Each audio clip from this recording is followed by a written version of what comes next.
Boa noite a todos. Continuamos o nosso estudo do principal texto na Bíblia que fundamenta a intercessão de Nossa Senhora, junto ao seu Filho Jesus. O seu Filho Jesus disse: ninguém vem ao Pai senão por mim. Logo, está absolutamente proibida qualquer intercessão de qualquer criatura junto ao Pai imediatamente. Todas as criaturas, inclusive Nossa Senhora, podem exercer sua intercessão junto a Jesus. E Jesus acolhe todas essas preces e as apresenta ao Pai. Continuamos o nosso estudo sobre o milagre das bodas de Caná, João capítulo 2. Terminamos o encontro passado falando do versículo 4. Mulher, isso compete a nós, minha hora ainda não chegou. E então Nossa Senhora disse aos serventes: fazei o que ele vos disser. Pronto. Agora vamos continuar. Versículo 6, todos juntos. Ora, achavam-se ali 6 talhas de pedra para as purificações dos judeus, que continham cada qual 2 ou 3 medidas. Existem purificações rituais, existem purificações, abluções, digamos assim, lavaduras, lavar os pés, lavar as mãos, lavar o corpo todo, ou seja, tomar banho. Deixemos de lado, porque me parece que esse não é o contexto da purificação ritual, aquela purificação a que estavam obrigadas todas as pessoas quando chegavam ao templo e chegavam sujas nos átrios, ali no alpendre, por assim dizer, naquele espaço ao redor do templo, havia água para as pessoas se lavarem, etc. Por quê? Não vamos comentar isso. Porque estamos numa festa de casamento. É, portanto, uma ablução, uma purificação que tem relação com os hábitos de higiene. Afinal de contas, é uma festa. Quem chega na festa e chega, digamos assim, montado num cavalo, montado num camelo, ou vem a pé, às vezes a roupa, às vezes as próprias sandálias, as mãos, até o próprio corpo, isso exigia que os convidados se dirigissem a esses locais, ali próximos, bem discretos, para fazer as suas purificações. E também durante a própria festa. Afinal de contas, pode acontecer que derrama um vinho, cai uma comida, a pessoa se suja, etc., e se dirige ali para se lavar, para lavar a roupa, para lavar um objeto seu, etc. Então, era costume, numa festa, digamos assim, ter já uma espécie de logística para uma necessidade dessa. Então, eu espero que tenha ficado claro o que significa as purificações dos judeus. Alguns padres da igreja, porém, vão ver nessa purificação dos judeus uma alusão àquilo que Santo Agostinho já intuiu no texto que foi enviado para vocês. Aqui nós estamos numa transição do judaísmo para o cristianismo. Estamos numa passagem do Antigo Testamento para o Novo Testamento. Estamos numa passagem em que daqui estamos numa purificação legal do Antigo Testamento para uma outra purificação que vai ser aquela realizada no Calvário, do sangue de nosso Senhor Jesus Cristo. Aqui já é uma, digamos assim, leitura espiritualizada, uma leitura simbólica, uma visão simbólica, uma tipologia de um detalhe que o apóstolo e evangelista João, que é o autor do 4º evangelho, viu e que os padres da igreja buscaram lá no Antigo Testamento, imagens daquilo que iria se realizar no Calvário ou na pessoa de Jesus que está ali. Então, o ponto de partida, digamos assim, a matéria, a partir de onde, digamos assim, os empregados vão obedecer a Nossa Senhora, que acabou de dizer, fazei o que ele vos disser, são essas 6 talhas. Por que não 7? Por que não 5? Ou seja, por que não menos e por que não mais? É uma pergunta difícil de responder.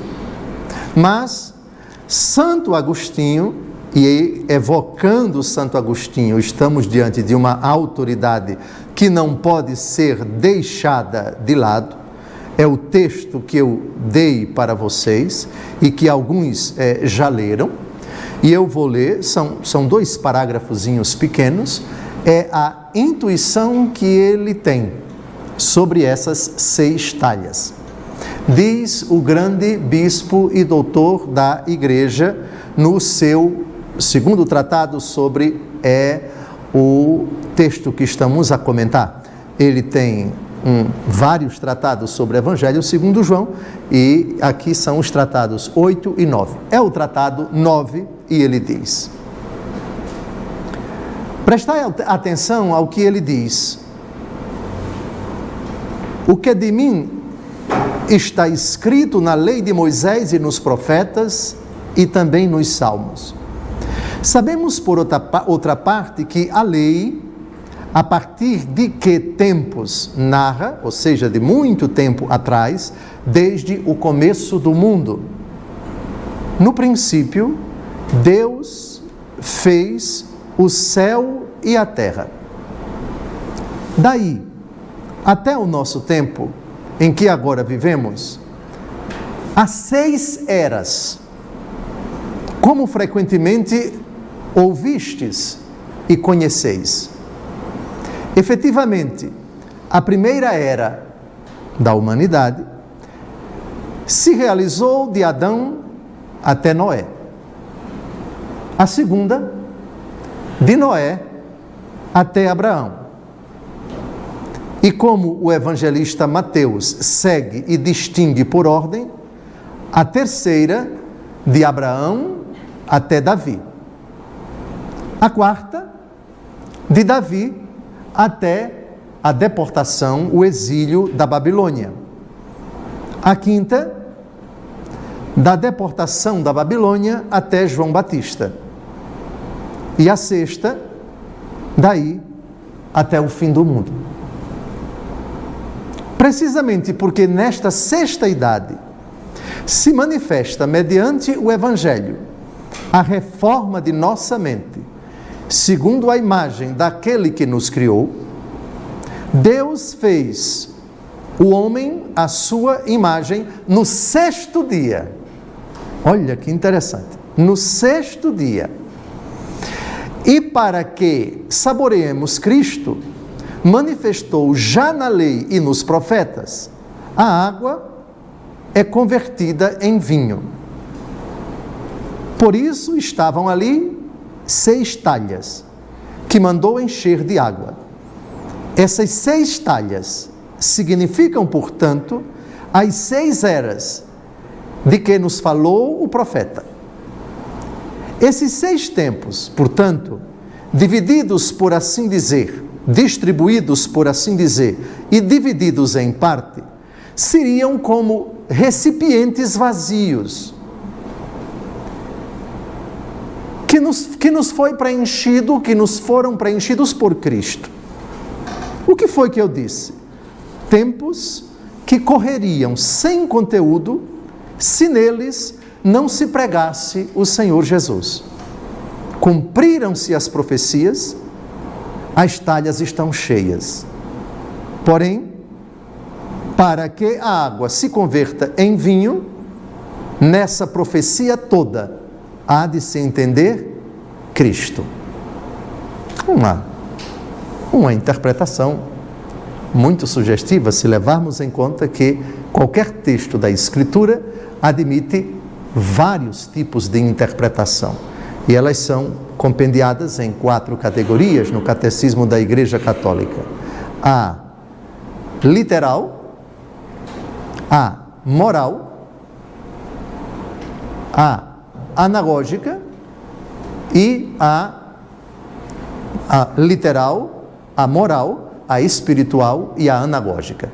Eu falarei em tempo oportuno dessas 4 interpretações. Ele aqui faz uma interpretação alegórica, indo buscar no Antigo Testamento elementos que possam, por assim dizer, ser encaixados nesse número 6, nessas talhas que são um recipiente vazio que agora vai ser colocada água para que o milagre aconteça.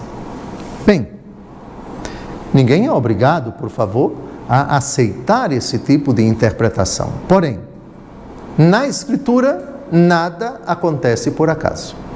Na Bíblia, nenhum detalhe pode ser considerado absolutamente insignificante. Mas vamos avançar. Então, o que é o versículo 6 constata? 6 talhas de pedra. Cada uma delas comporta 2 ou 3 medidas.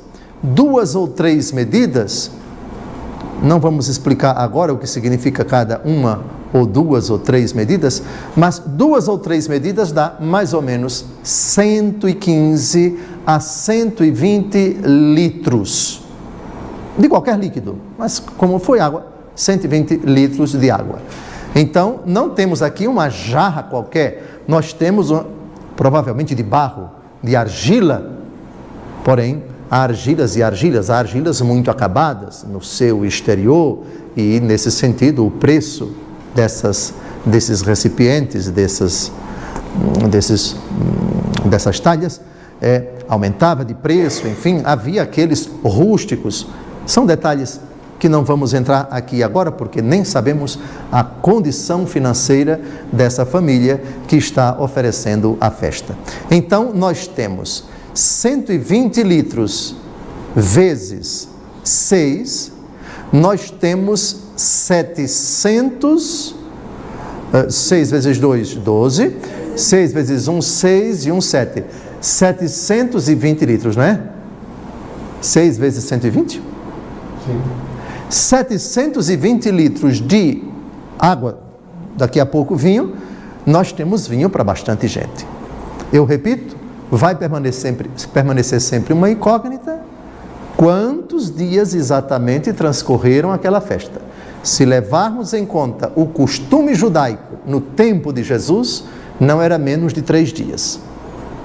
Se a falta do vinho foi logo no primeiro dia, ou a família subestimou a quantidade de convidados, ou havia penetra demais, mas isso é uma opinião muito particular. Se o vinho faltou no segundo dia, é muito plausível. Se faltou no terceiro dia, presumindo que a festa teve pelo menos 3 dias, é mais presumível ainda. De qualquer maneira, faltou vinho. E era uma providência que Nossa Senhora queria que o seu filho tomasse. Já comentamos o diálogo entre ambos. Mulher, o que há entre mim e ti? A minha hora ainda não chegou. A resposta de Nossa Senhora, típica de quem conhece o Filho, de quem ama o Filho, e vice-versa, fazei o que ele vos disser. Implicitamente, nós já temos, que bom que você vai me atender. Isso no coração dela. E no coração dele, que bom que minha mãe me pediu, porque eu vou atendê-la e não vou dizer não para a minha mãe. Isso é tudo implícito, isso é tudo suposição. Mas nada disso contradiz o texto, pelo que vai acontecer daqui a pouco. Então, enchei as talhas de água. Eles encheram-nas até em cima. Plenitude, totalidade de disponibilidade para que Deus haja. É água ao extremo. Isso nos faz lembrar remotamente a própria Virgem, que está cheia de graça, para usarmos a expressão do arcanjo Gabriel. Ave cheia de graça. Aqui as talhas estão cheias até em cima. Vamos ler agora o versículo 6, o versículo 8, todos juntos. Tirai agora, disse-lhe Jesus, e levai ao chefe dos serventes. Aqui nós não sabemos quantos empregados estavam, quantos empregados colocaram a água, mas com certeza o chefe dos serventes não estava. Vamos chamá-lo de mordomo. Aquilo que José foi com relação aos egípcios e ao faraó. Vamos chamar aquilo que Esdras e Neemias foram, cada um no seu âmbito, em Babilônia. É o responsável pela condução da festa. Era, por assim dizer, o maître, mas maître é mais para a cozinha. Mas esse servente era o responsável por tudo. Cuidar para que não falte nada na festa era a responsabilidade dele. Avante. Todos juntos, o versículo 9. Logo que o chefe dos serventes provou da água tornada vinho, não sabendo de onde era, se bem que o soubessem os serventes, pois tinham tirado a água, chamou o noivo. Um momento, temos algo a comentar aqui. A primeira pessoa que prova é o chefe dos serventes, por várias razões. Para saber primeiro se o vinho está estragado ou não, está vencido ou não, está envenenado ou não. Envenenado menos, mas havia nas cortes, todos vocês sabiam, no ambiente, e vocês sabem, na história profana também, um ambiente de disputa, de inveja, de ódio, de competição, onde a figura máxima, vamos chamá-la de rei, vamos chamá-la de príncipe, vamos chamá-la de faraó, etc., essa pessoa não podia correr o risco de comer qualquer comida, porque ela podia estar envenenada e não podia tomar qualquer coisa, beber qualquer coisa, sem que antes se certificasse. Aquilo dali realmente pode ser comido. Mas era principalmente por causa do envenenamento, ou de se colocar algum tipo de cicuta, algum tipo de coisa que matasse a pessoa por asfixia ou envenenada, etc. E essa figura comia na frente da maior autoridade. Depois que ela comia, se morresse, morreu e pronto, ficou para lá e ninguém comia, etc. Mas se não morresse, pronto, então agora vamos comer, porque a comida do rei, ou a comida do general, ou a comida do fulano, já foi provada. Mas aqui nós temos algo um pouco parecido, mas bem diferente em outro sentido. Lembra isso?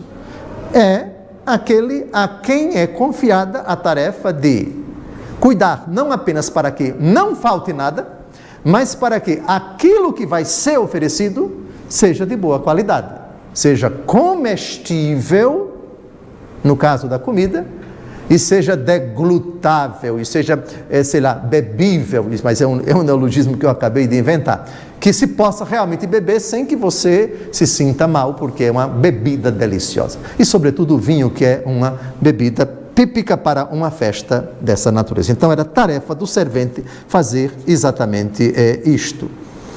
Ele não sabia de onde tinha vindo este vinho. Ele não estava presente na hora em que o milagre aconteceu e, curiosamente, o texto não diz que Jesus impôs as mãos, o texto não diz se Jesus fez alguma oração, o texto só diz que eles colocaram a água. E quando ela ficou cheia até em cima, agora levem para o servente. Tirai agora e levai ao chefe dos serventes. Foi exatamente nesse momento. Ocorre que eles estavam lá, eles viram a mudança. O chefe dos serventes não viu a mudança. Muito bem, chamou o noivo e disse-lhe. Agora vamos ler o versículo 10.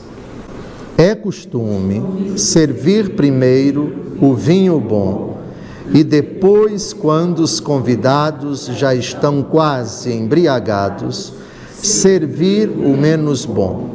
Mas tu guardaste o vinho melhor até agora. Se o noivo estava perto, não sabemos. O fato é que o servente não foi para Jesus, mas foi para o noivo. É claro que os padres da igreja viram nesse monólogo entre o chefe dos serventes e o noivo uma alusão à história da salvação. O Antigo Testamento é vinho, o Novo Testamento é vinho. A história de Israel é vinho. A história da igreja, que começa com Cristo encarnado, é vinho. Vinho bom, o Antigo Testamento? Sem dúvida. O Novo é melhor. Quem se recorda daquela afirmação de nosso Senhor Jesus Cristo? Ninguém põe vinho novo em odres velhos, porque os odres não vão comportar e vão se quebrar. Da mesma forma que ninguém põe remendo novo em roupa velha, porque o remendo não vai se sustentar. É óbvio que ele faz uma alusão aqui, o paradoxo, o paralelo, melhor dizendo, supondo sempre continuidade e descontinuidade. Continuidade porque o Deus do Novo Testamento é o Deus já revelado no Antigo Testamento, e descontinuidade porque eu não vim abolir a lei e os profetas, mas vim levá-los à plenitude, à perfeição. Então, os padres da igreja viram nesse versículo 10 uma alusão claríssima entre o vinho novo que acabou de chegar em comparação com o vinho velho. E nesse sentido é muito importante que a gente pule agora para a carta aos Hebreus, para ilustrar essa passagem, essa transição. Hebreus 8, de 6 a 7, e depois o versículo 13, vamos ler juntos. Ao nosso sumo sacerdote, entretanto, compete ministério tanto mais excelente, quanto ele é mediador de uma aliança mais perfeita, selada por melhores promessas. Porque se a primeira tivesse sido sem defeito, certamente não haveria lugar para outra. Agora pulemos para o versículo 13. Se Deus fala de uma aliança nova, é que ele declara antiquada a precedente.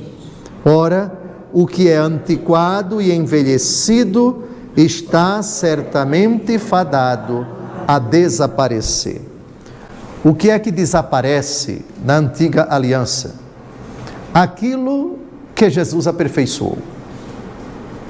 Obviamente que certas instituições provisórias, portanto não perenes, mas que vinculavam por um certo tempo, com a chegada de Jesus, não tem mais razão de ser. Envelheceram, caducaram. Vide a prática da lei de Moisés. O apóstolo Paulo diz que o homem não é justificado pela lei de Moisés, mas pela prática da lei, pela fé em Jesus Cristo. Bem, então o vinho melhor é Jesus que está ali presente. Estamos diante de uma realidade que passou da preocupação, eles já não têm vinho, para a certeza de que ali existe vinho suficiente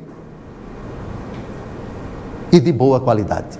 Um vinho melhor do que aquele que estava sendo ingerido até que se faltasse vinho. É evidente, é indiscutível que aqui estamos diante de uma imagem daquilo que vai acontecer atingindo sua plenitude no Calvário. Do lado transpassado de Cristo jorrarão o sangue e a água, a abundância do vinho novo, a festa de núpcias, que vai possibilitar alimento, bebida que saciarão o homem por toda a eternidade. Batismo e Eucaristia, água e vinho. O pão que eu hei de dar é a minha carne para a vida do mundo. E também a frase que nosso Senhor Jesus Cristo disse para a samaritana: se você tomar dessa água, você não vai sentir sede jamais. Dá-me de beber desta água, para que eu não venha mais buscar aqui. E Jesus, sou eu que estou falando a você. Eu sou esta água. Depois, o diálogo transcorre até que a mulher se converte. Bem, avancemos. Voltemos a João capítulo 2, versículo 11. Versículo 11. Este foi o primeiro milagre de Jesus. Realizou em Caná da Galileia, manifestou a sua glória e os seus discípulos creram nele. Primeiro milagre, são muitos os milagres, foram tantos que o próprio evangelista João vai dizer: ninguém sabe o número certo. Foram 3 anos de uma atividade apostólica intensa, de, gravem, pregações, exorcismos, curas e ressuscitações, que são prodígios. Bem, prodígios na natureza, prodígios nas pessoas, curar os cegos, os coxos, os mancos, etc. Caminhar sobre as águas, multiplicar pães e peixes, etc. O primeiro de uma série que não dá para dizer com exatidão qual o número. Vamos a João capítulo 20. É algo que ninguém pode dizer com exatidão.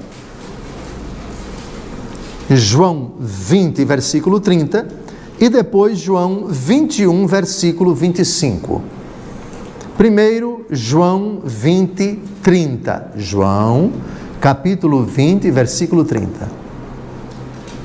Quantos milagres Jesus realizou depois desse primeiro? Responde São João. Todos juntos? Fez Jesus, na presença dos seus discípulos, ainda muitos outros milagres que não estão escritos neste livro, mas estes foram escritos para que creiais que Jesus é o Cristo, o Filho de Deus, e para que, crendo, tenhais a vida em seu nome. Ninguém sabe. Muitos outros. Agora, pule para o último versículo do Evangelho segundo João, capítulo 21, porque esse versículo amplia, fala não apenas dos milagres que não estão na Bíblia, mas também de outras coisas. Portanto, Jesus pregou muito mais do que o que está registrado nos 4 evangelhos. Está claro? Vamos ler? Jesus fez ainda muitas outras coisas, se fossem escritas uma por uma, penso que nem o mundo inteiro poderia conter os livros que se deveriam escrever. Então vejam que impressionante. Para quem pensa que Jesus só fez aquilo que está narrado nos 4 evangelhos. É errado. Muito errado.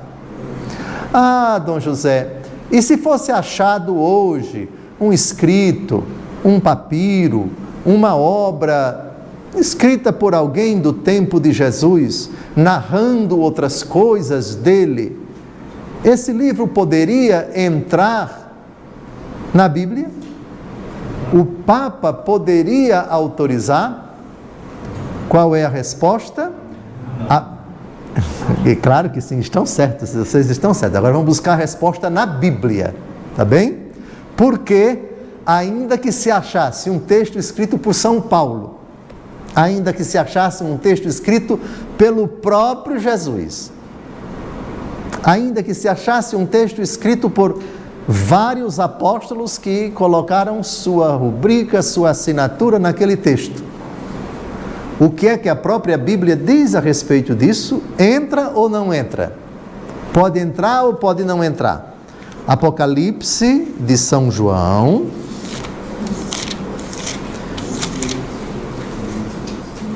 capítulo 22, versículo 18. Apocalipse, capítulo 22, versículo 18 e 19. O que nos interessa é o versículo 18, mas é bom ler o 19 também. Apocalipse, capítulo 22, versículos de 18 a 19, todos juntos.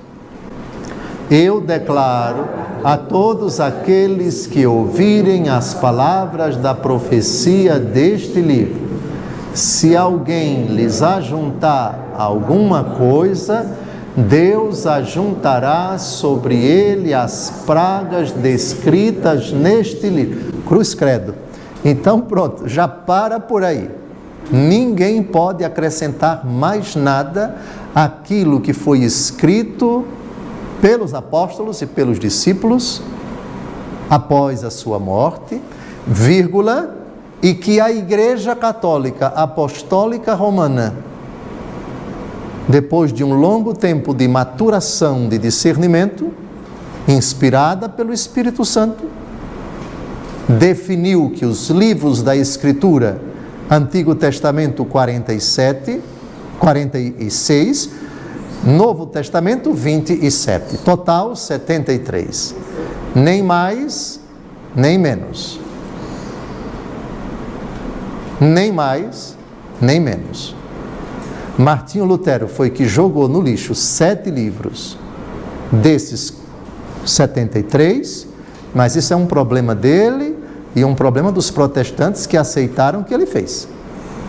Lutero nasceu no século XVI, portanto, 1200 anos depois que a Bíblia já estava completamente definida, fechada, por assim dizer. E a Igreja Católica foi quem discerniu isto e quem conservou a Bíblia que Lutero colocou nas axilas e fugiu para um castelo da Alemanha para traduzir para o alemão, deixando de lado esses 7 livros. Portanto, ninguém, absolutamente ninguém, pode acrescentar mais nada. Nem o Papa, nenhum bispo da Igreja Católica, nem a própria Igreja Católica tem mais autoridade para definir absolutamente nada com relação ao cânon bíblico. Os números 73 é o resultado do discernimento por obra do Espírito Santo da Santa Igreja Católica, que definiu esse número cerca de 300 anos depois de Cristo. Alguns livros não entraram, alguns livros que eram, digamos assim, passíveis de uma dúvida se deviam entrar ou não, e isso é absolutamente normal que existisse essa dúvida, porque a Igreja Católica está completamente difundida no Império Romano, e o Império Romano naquele tempo, pensem, era o norte da África que ia desde o Egito até o atual Marrocos, tudo ali, cerca de 700 dioceses no auge da Igreja Católica no século IV, depois da conversão de Constantino, com o Edito de Milão, e depois quando a Igreja se tornou a religião oficial do Estado com Teodósio, outro imperador, não foi com Constantino, mas foi com Teodósio. Com Constantino foi a proibição de perseguir os cristãos. Era uma das muitas religiões permitidas, e Constantino, imperador cristão, mas a religião oficial do Estado, portanto, com a proibição dos cultos pagãos, só com Teodósio, 380, se não me engano, alguns anos depois da morte de Constantino. Muito bem, então, toda a Europa cristã, católica, a Ásia, peguem toda a Turquia, peguem Irã, Iraque, Arábia Saudita, por ali, enfim, Cazaquistão, etc. Tudo isso era Império Romano e cristão. Então nós temos bispos espalhados em centenas de dioceses. E bispos que podiam divergir, olha, esse livro, como de fato, livros do Novo Testamento, que quase não entraram na Bíblia. Por quê? Pequenos demais. Judas, uma cartinha desse tamanho. Terceira carta de São João, uma cartinha desse tamanho. Ah, é pequena demais, para que entrar? Alguns diziam. A carta aos Hebreus chegou a ser criticada por alguns bispos, obviamente, que não tinham uma certa clareza. E era preciso que um bispo ajudasse o outro, com suas obras, com seus escritos, com suas explicações. Não, essa contestação a respeito da carta aos Hebreus, a respeito do Apocalipse, não procede por isso e por aquilo outro. Em um processo lento de discernimento. A Bíblia não caiu do céu pronta com os 73 livros, não. Assim como no Antigo Testamento, os livros foram escritos entre os judeus naturalmente. E não havia essa preocupação entre os judeus de dizer isso é livro inspirado, isso não é livro inspirado. Isso só veio a acontecer no século I da era cristã, quando os cristãos usavam nas suas celebrações, como acontece até nos dias de hoje, primeira leitura do Antigo Testamento, segunda leitura do Novo Testamento e mais o Evangelho. Aí os judeus acordaram, espera aí, nós precisamos também definir quais são os livros, porque os cristãos estão usando livros que nós não consideramos inspirados. Então, mas isso é coisa só do século I da era cristã.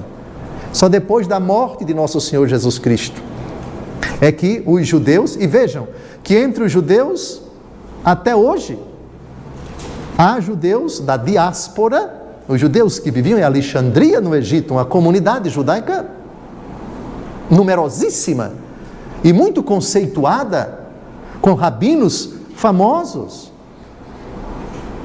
Foi lá que aconteceu a chamada tradução, a versão dos 70. Os 70 tradutores, havia uma lenda entre eles, que dizia que os 70 foram colocados numa ilha e ficaram sozinhos, sem contato com ninguém, e durante 70 dias traduziram toda a Bíblia do hebraico para o grego. E por um milagre, a tradução de todos os 70 foi uma tradução igual. É claro que isso é uma lenda, mas a Bíblia judaica foi traduzida do hebraico para o grego.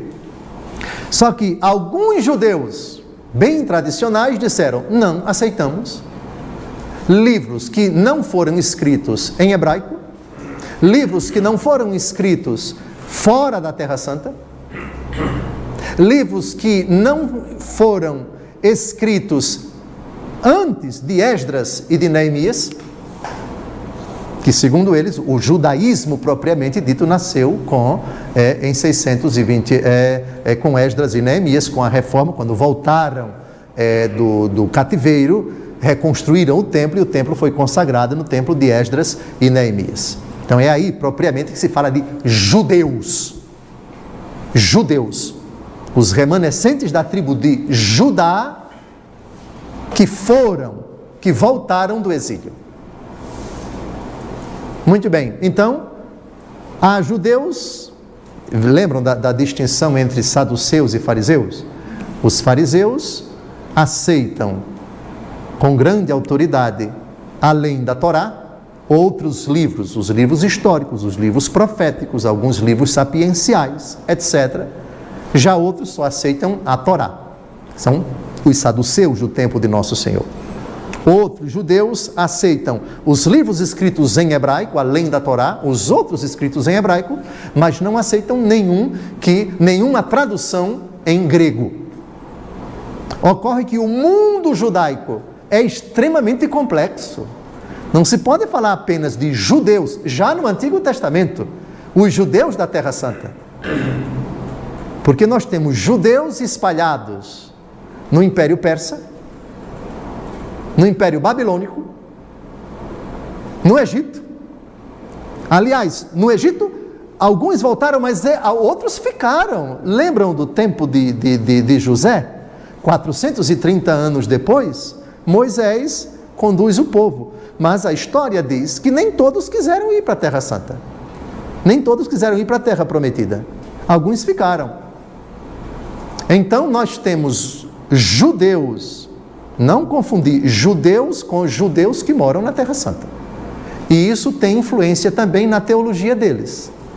Isso tem influência também na concepção, na interpretação dos textos inspirados. Eu acho que eu fiz, foi uma baita de uma digressão, mas acho que foi importante para a gente situar exatamente essa realidade do porquê, e mesmo que se ache um livro todo banhado a ouro, e que o Carbono 14 consiga comprovar que foi redigido no tempo de Jesus por um apóstolo, com devido respeito, vai ser apenas um livro apócrifo. Não entra. E ainda que os protestantes peçam à Igreja Católica, não entra. E ainda que toda a Igreja Católica peça a si, não entra. Por causa dessa autoridade aqui, versículo 18. Acabou. A Bíblia foi escrita até a morte do último apóstolo, que escreveu, não por acaso, o último livro da Bíblia. Com a morte de São João, ainda que, logo depois da sua morte, a relação dos livros inspirados, tanto do Antigo quanto do Novo Testamento, ainda não estava definida, acabou a revelação positiva com a morte do último apóstolo. Está claro? Ficou claro? Voltemos então. Então a digressão foi por causa do versículo 11, milagre, e por causa do Apocalipse. Ainda vamos ler o versículo 19, volte Wellington, Apocalipse, último capítulo, versículo 19, para quem quiser tirar, nem pode acrescentar, nem pode tirar. Então Lutero que se entenda com nosso Senhor, porque ele tirou esses 7 livros. Porque é o que diz o versículo 19, todos juntos: se alguém dele tirar qualquer coisa, Deus lhe tirará a sua parte da árvore da vida e da cidade santa descritas neste livro. Então, versículo 18, ninguém acrescenta. Versículo 19, ninguém tira. A Bíblia está completamente fechada, ninguém sai e ninguém entra. Ainda o versículo 11, realizou em Caná da Galileia, e os seus discípulos creram nele. Antes de falarmos da fé em Jesus, vejam bem a glória de Jesus. Manifestou a sua glória. O que é a glória de Jesus? A glória de Jesus é a manifestação do seu poder, do seu esplendor, da sua majestade, do seu fulgor, da sua onipotência. No domingo passado, nós refletimos o evangelho da transfiguração, onde Jesus se transfigurou, seu rosto e seu corpo ficaram mais brancos do que a neve, o que deixou Pedro, Tiago e João assustados com o espetáculo, etc, etc.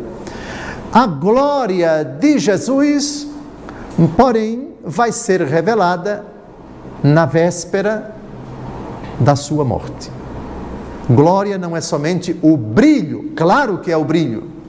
Triunfo, claro que é o triunfo. O triunfo de Cristo acontece em cada momento de sua vida pública. Portanto, também na agonia. Portanto, também no Calvário. Portanto, também derramando o seu sangue. Portanto, também morrendo. É o que a gente vai ver agora. João, capítulo 17, Jesus pede ao Pai que agora o seu nome seja glorificado. Todos juntos, versículos de 1 a 3. Jesus afirmou essas coisas e depois, levantando os olhos ao céu, disse: Pai, é chegada a hora, glorifica para que o Filho glorifique a ti, para que o teu poder glorifique sobre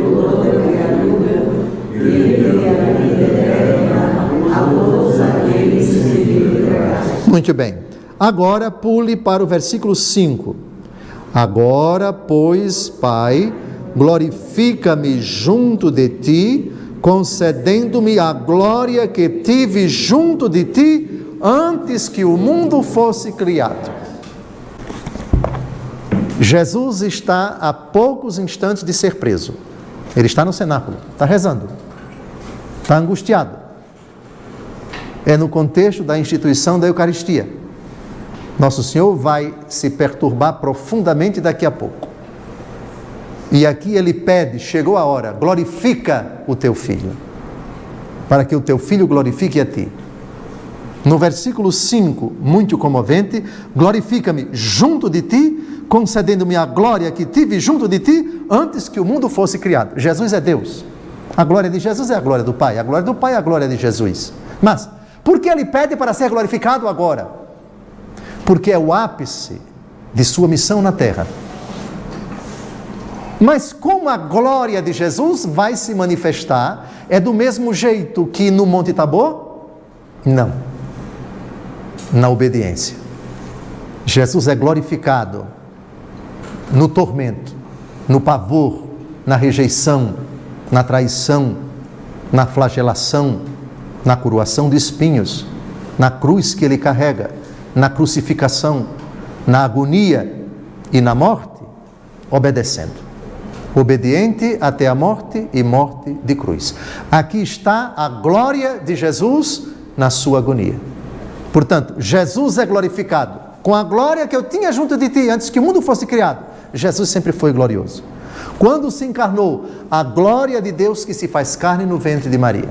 A glória de Jesus quando ele nasce pequenino. A glória de Jesus que permaneceu escondida até aos 30 anos.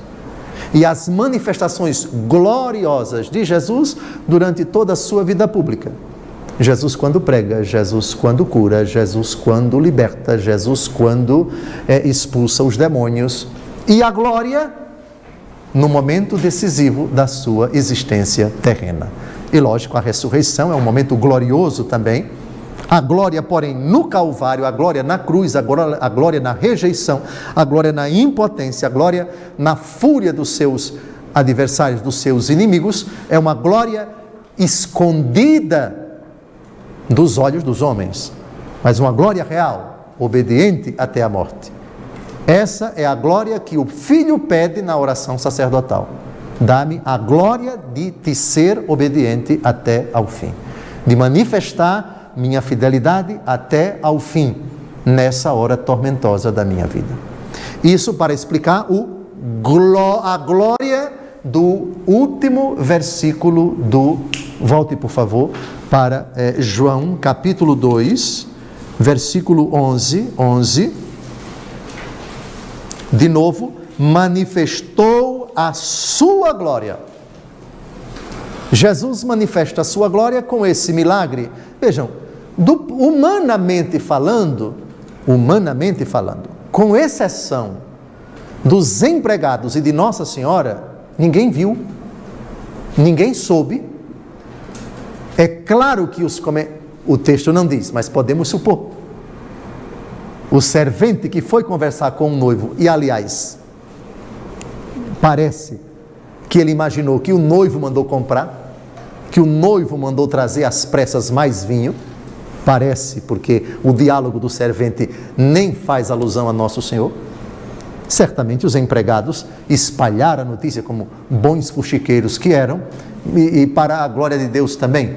E oxalá, além dos apóstolos, outros também se convertessem, tenham se convertido a Jesus. Não sabemos, o texto não diz. Mas foi algo, digamos assim, circunscrito àqueles poucos. Se o texto diz que os discípulos creram nele, parece que esse acontecimento, tragam as jarras aqui e encham de água, parece que os apóstolos estavam vendo a cena. Porque o texto diz, acreditaram. Parece então supor, mas isso já é ilação de minha parte, que todavia não contradiz a narrativa do texto, que Jesus estava cercado deles. porque eles viram, e se viram, creram. O texto não diz que os serventes creram. Também não está proibido dizer que eles creram. Mas tudo começou ali.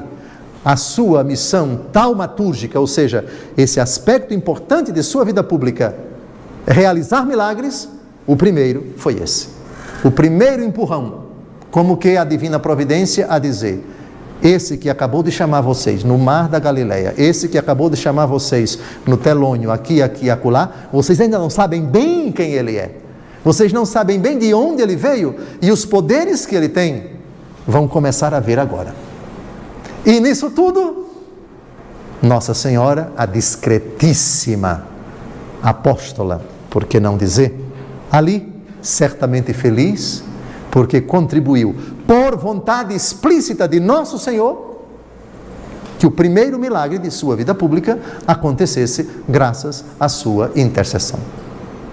Eu repito, muito educada, muito fina, muito polida, muito diplomaticamente, mas também muito incisivamente, é impossível, absolutamente impossível prescindir, fazer pouco caso, ignorar a participação discreta, mas efetiva da Santíssima Virgem ao longo de toda a vida pública de Jesus.